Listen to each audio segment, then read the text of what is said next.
Jeg har igennem de sidste 17 år været parterapeut, og jeg har set rigtig mange par i terapi. Folk kommer af vidt forskellige årsager. Det kan være, at man mangler kontakt i sit parforhold, og man ikke længere kan finde gnisten til hinanden, og det er det, man skal have hjælp til. Det kan også være, at man er blevet skilt og fundet en ny partner, og man stiller med hver sine børn.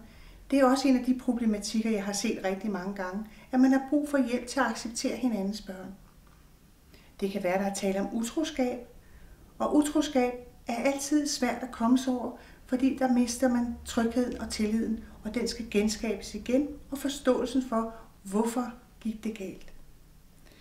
Det kan også være, at du har brug for at blive mere nærværende igen, at det er dit arbejde, der har taget al jeres tid og jeres energi.